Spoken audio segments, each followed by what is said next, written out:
Hello friends, అందరికీ నమస్తే అండి. హ్యాపీ ఉగాది అండి అందరికీ కూడా. ఈరోజు అందరూ ఉగాది పండుగని చక్కగా జరుపుకున్నారని అనుకుంటున్నాను. నా సబ్స్క్రైబర్స్ అందరికీ కూడా మరీ హ్యాపీ ఉగాది అండి. అయితే నేను ఉగాది పండుగని ఎలా చేసుకున్నాను అన్నది ఈ వీడియోలో అయితే మీకు షేర్ చేయబోతున్నానండి.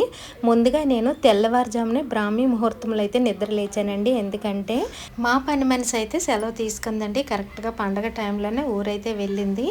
అయితే పని చేసుకోవడం తప్పదు కదా మరి, అందుకని ఈ టైంకి లెగిస్తే కానీ ఆ టైంకి మనకి అన్నీ అవ్వదు. ఇల్లు శుభ్రం చేసుకోవాలంటే నేనే లెగవలసి వచ్చింది.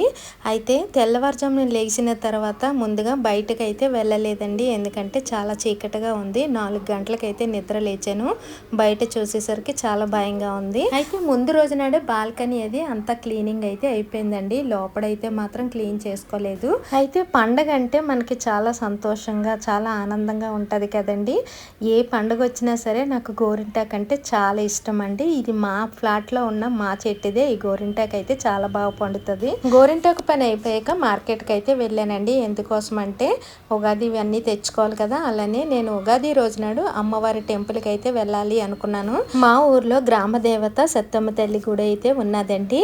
ఆ తల్లికి నేను ఎప్పుడూ కూడా మేము దారిలో వెళ్తూ ఉంటే ఎప్పుడు దండం పెట్టుకుని ఎక్కడికి వెళ్ళినా వెళ్తూ ఉంటుంటాము. మా గాజువాకలో ఉన్న లక్కీ షాపింగ్ మాల్కి అయితే వచ్చామండి. అయితే రెడ్ కలర్ శారీ కోసం అయితే చాలా ట్రై చేశాను. ఇక్కడ చాలా తక్కువగా ఉన్నాయి రెడ్ కలర్. మొత్తానికి ఒక శారీ అయితే కొనేసాను. అలానే అమ్మవారికి గాజులు పెట్టాలి కదా, అందుకని గాజుల షాప్కి కూడా వెళ్ళి అమ్మవారికి 2 డజన్ గాజులను అయితే తీసుకున్నానండి. ఇంటికి వచ్చేసరికి అయితే చాలా లేట్ అయిపోయింది. 7 అయిపోయింది. ఇంకా పని ఏమీ చేయలేక చాలా నీరసం అనిపించి వెంటనే గోరింటాకు పెట్టేసుకుని పడుకోవాలని అనుకున్నాను. కానీ పని ఉంటే నిద్ర పట్టదు కదా. వెంటనే ఒక అరగంట సేపు గోరింటాకును ఉంచుకుని దాన్ని కాస్త కడిగేసుకుని నేను పని మొదలు పెట్టానండి. ఇలా కడిగేసినా సరే మా చెట్టు గోరింటాకు అయితే చాలా రెడ్ కలర్లో ఉంటుంది. ఈ గోరింటాకు కాసేపు పోయాక మంచి రెడ్ కలర్ అయితే వచ్చేస్తుందండి. అయితే గోరింటాకు క్లీన్ చేసేసుకున్న తర్వాత ఇల్లునవి తడిగుడ్డు పెట్టేసుకున్నాను. తెల్లవారుజామునే చేసుకోవాలి అనుకున్నాను కానీ మళ్ళీ ఆ టైంకి మెలకు వస్తుందో లేదా అని ఇల్లంతా కూడా నేను తడిగుడ్డు పెట్టేసి ఇల్లునైతే శుభ్రపరిచేసుకున్నాను. అసలు ఫ్రెండ్స్,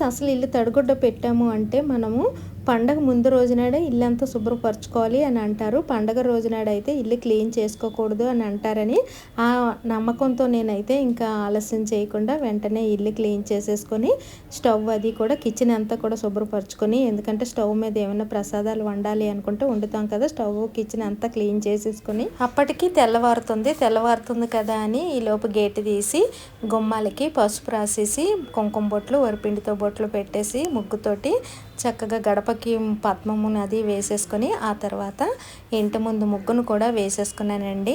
అయితే పండగల టైంలో మనము పండగకి ముందు రోజు నాడు చేసుకుంటేనే పని అన్నది మనకి చాలా సులభంగా ఉంటుంది. నేను అనుకోకుండా ఇంక పని చేయలేక అంతా కూడా ఈ రోజు నాడే పెట్టుకున్నాను. అలాగే తెల్లవారిన వరకు కూడా మాకు మామిడి కొమ్మలు అయితే కట్టలేదు.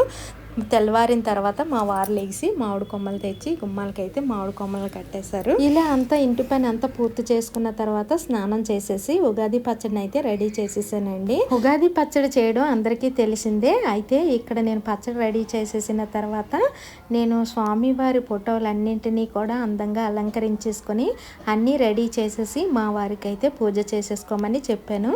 ముందుగా ఆయన పూజ చేసేసుకున్న తర్వాత నేను కూడా పూజ చేసుకోవటానికి రెడీ చేసుకున్నాను.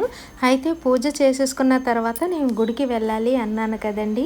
అయితే మా ఊరి గ్రామ దేవత గుడికి అయితే ఇక్కడ నేను ముందుగా బయలుదేరాలని నేను కూడా నైవేద్యం స్వామివారికి నైవేద్యం పెట్టేసి, అంటే అదే ఉగాది పచ్చడిని దేవుడి మూలన పెట్టేసి నా పూజ కూడా పూర్తి చేసుకున్న తర్వాత నేను గుడికి అయితే బయలుదేరానండి. ఇక్కడ మా గుడి మీకు ఇక్కడ చూపిస్తున్నాను చూడండి.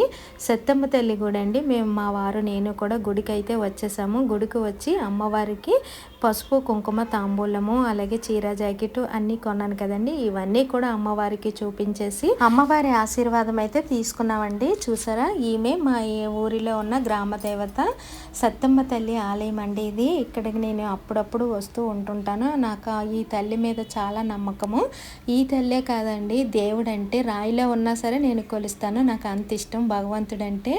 ఎక్కడ ఉన్నా సరే నేను దేవుడిని అయితే విడిచిపెట్టనండి, అంత ఇష్టము నాకు. పూజలన్నా అమ్మవార్లన్నా చాలా ఇష్టము ఆ తల్లికి. ఇలా నా తాంబూలం అంతా ఇచ్చేసి పూజ ముగించుకొని కాసేపు అక్కడ పంతులు గారితో అది మంచి చెడ్డలు మాట్లాడేసుకుని కాసేపు గుడిలోకి వచ్చి అమ్మవారి ప్రసాదం ప్రసాదాన్ని స్వీకరించేసి రిటర్న్ అయితే వచ్చేసామండి.